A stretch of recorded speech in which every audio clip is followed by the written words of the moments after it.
dejes que la presencia se vaya. Mire, tanto Samuel como Ezequiel eran dos profetas de Dios, dos hombres con llamamiento divino. Samuel, que escucha la voz de Dios, y Ezequiel, que ve la gloria de Dios. Samuel era el que estábamos hablando cuando Ana lo presentó en el templo. Aquella mujer que no podía tener aquel niño, pero aquel niño venía con un plan, venía con un propósito. Cuando mamá lo pidió, Dios dijo: ok, ahí va mi plan. Le voy a otorgar el deseo de su corazón, porque yo sé que ella me lo va a entregar a mí para poder utilizarlo conforme a mis propósitos, conforme a la riqueza en gloria de Dios del cielo. Y este Samuel es el que estamos hablando en este día. Profeta de Dios, no ejerció el sacerdocio allá en Jerusalén, en Israel, porque fue llevado cautivo a Babilonia. Y desde allí, estando cautivo en Babilonia, recibió su llamado. Muchas veces nosotros, ¿verdad?, llevamos tiempos en la iglesia, en las congregaciones, y no hemos recibido un llamado de Dios.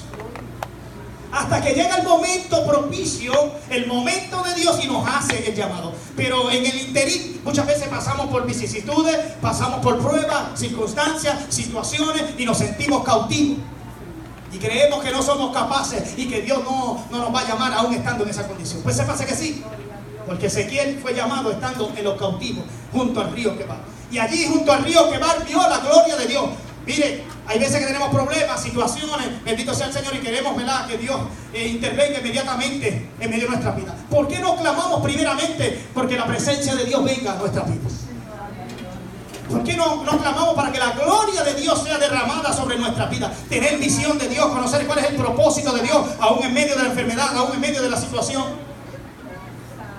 Bendito sea el Señor. Dos hombres con llamamiento divino. Samuel, que escucha la voz de Dios estando en el templo, y Ezequiel, que ve la gloria de Dios estando cautivo. Dos hombres llamados a ministrar la palabra de Dios. Samuel, en medio de una crisis en la casa de Dios, y Ezequiel en medio de una crisis en el pueblo de Dios. El ministerio de Samuel, cuando leemos la palabra en el libro de Samuel, en primera de Samuel, y comenzamos a leer esos primeros capítulos, vemos que él crece en la casa de Dios. Ana se lo dedicó al Señor cuando tuvo la edad, ¿verdad?, para que se pudiera valer por él mismo, ¿verdad?, por lo menos comer él solo. Lo llevó al templo y entonces se lo dejó en las manos del sacerdote Elí. Y desde allí empezó a crecer este muchacho en la casa de Dios. Entonces, si él creció en la casa de Dios, yo creo que él veía cómo se manejaban las cosas en el templo. Yo creo que él veía milagros, veía señales, veía prodigios en el templo. Y posiblemente vio la gloria de Dios muchas veces en medio de aquel lugar. Pero también, escuchen bien lo que voy a decir, vio el ministerio de otros hombres. Él veía como hombres de Dios, llamados a dar testimonio, llamados a hacer las cosas correctamente, le faltaban el respeto a su padre, al sacerdote y al mismo Señor. Y estoy hablando de Ofni y Fines, hijos de Elí. Ministraban en el templo, tenían responsabilidad en el templo, y allí estaba Samuel creciendo, aleluya, a los pies de Elí. Bendito sea el Señor. Samuel veía cómo los hijos de Dios que fueron criados en el templo, que experimentaron la gloria de Dios, que ayudaban a oficiar en el templo, hijos con grandes responsabilidades y privilegios, él veía cómo se dañaron, cómo se corrompieron en el camino. Gloria. Dice la palabra, no lo digo yo, dice la palabra que se acostaban con las mujeres del templo. Gloria. Pecado de fornicación, pecado de adulterio, pecado de depravación, pecado en la casa de Dios, pecado de indiferencia, porque aún yo asumo que Elí en un momento dado tuvo que llamarle la atención a sus hijos. Dice la palabra que él escuchó rumores de lo que estaban haciendo sus hijos. Yo entiendo que como padre, si a mí me dicen que mis hijos están haciendo algo mal, mi responsabilidad es reprenderlo, para corregir esa conducta. Entonces yo creo que Elí en un momento dado tuvo que ir donde sus hijos y llamarle la atención para que corrigieran esas malas prácticas que estaban aconteciendo dentro del templo, dentro de donde se manifestaba la gloria de Dios, donde se manifestaba la presencia de Dios. cosas por las cuales la gloria de Dios se va de él. Cuando hay pecado en medio nuestro, la presencia del Señor se va. Y qué triste nosotros poder adorar, cantar, predicar sin la presencia. Somos como metal que resuena y címbalo que retiñe, dice la palabra. Solamente lo que hacemos es ruido. Hermano, si no está la presencia, yo no quiero estar aquí. Que usted procure eso en su vida. Señor, si tú no estás conmigo, yo no voy. Si tú me envías y tú no vas conmigo, yo no voy. Procuremos la presencia, bendito sea el Señor. No dejemos que la presencia de Dios se vaya de medio nuestro. El ministerio de Ezequiel creció en el pueblo de Dios.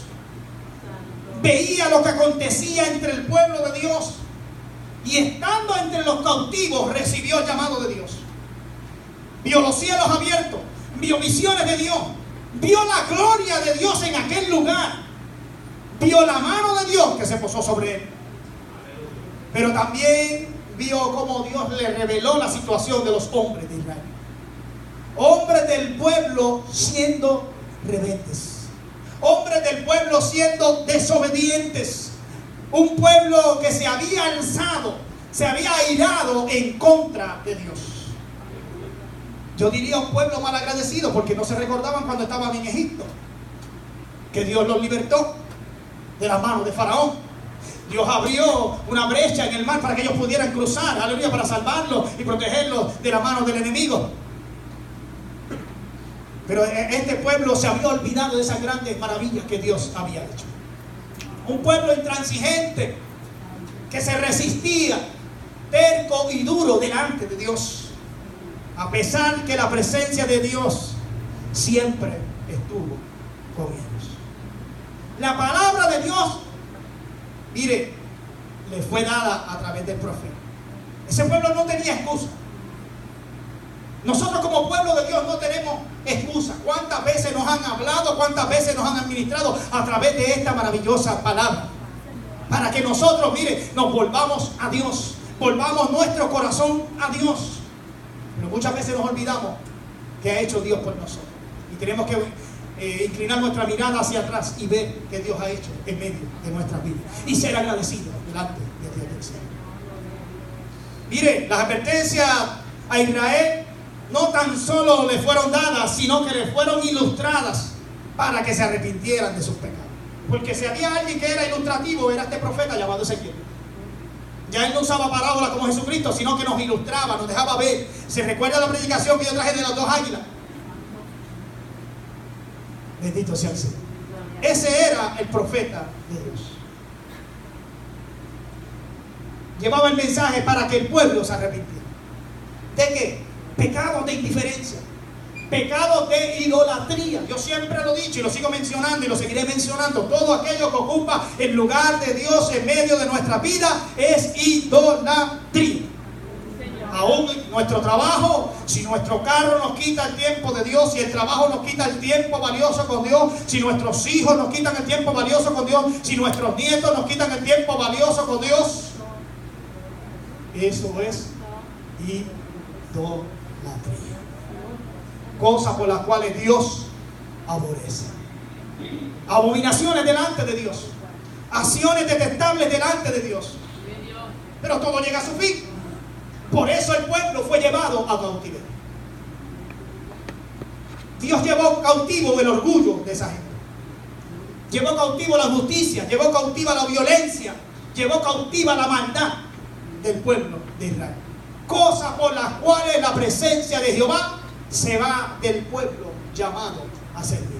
Así que no dejemos que la presencia de Dios se vaya. Estas cosas estaban aconteciendo tanto en el templo como en el pueblo de Dios. Elí, como sacerdote, sabía estas cosas. Hablando de sus dos hijos, tenía un problema. Y muchas veces nosotros cargamos con este problema, porque nosotros somos padres. Elí, no tan solo uno, tenía dos problemas. Era permisivo. Ese era el primer problema que él tenía. Él le permitía a sus hijos hacer lo que le diera en gana. Y en el caminar con Dios, esto no puede ser así, y se acabó. Yo no sé si él había perdido la visión. Yo no sé si él se hacía el ciego porque eran sus hijos. Pero lo que sí te puedo decir es que esas eran las dos razones. Era permisivo y omitía las cosas. O mejor dicho, permitía que las cosas sucedieran y se hacía de la vista larga. Porque la omisión es dejadez, es negligencia, es olvido. Y si nosotros como iglesia entramos en esa actitud de omisión, de no hacer las cosas del Señor y que las haga otro, provocamos que la presencia de Dios se vaya. La permisibilidad aceptaba lo que hacían los muchachos. Todo lo que hacían los muchachos estaba correcto. Lo permitía. O mejor dicho, lo toleraba. Aunque fueran conductas pecaminosas, el pecado no se puede tolerar y se acabó. Bendito sea el Señor. Así que Elí era tan culpable como sus propios hijos. Y estas cosas provocaban que la ira de Dios viniera sobre el pueblo y la gloria de Dios se fuera. Gente que querían hacer lo que les daba la gana, querían hacer su propia voluntad y no la voluntad de Dios. Gente que no obedecía, gente que querían gloria, pero no querían sacrificio, no querían compromiso. Y si lo hacían era para la gloria de ellos y no para la gloria de Dios. Mira, la maldad de estos muchachos era tanto que cuando iban a oficiar en el templo, a hacer sacrificio y llevaban un cordero, la carne, cuando se la echaban en la olla, ellos ni esperaban que se cocinaran esa carne. La sacaban, querían sacarla antes de tiempo. Y si el que llevaba el carnero o el cordero le decía, mira, espere que se cocine para que se queme la grasa, ellos simplemente le arrebataban la carne. Esa era la actitud de estos muchachos dentro del templo. Y papá sabía que los muchachos estaban actuando de esta manera y no le llamaba la atención.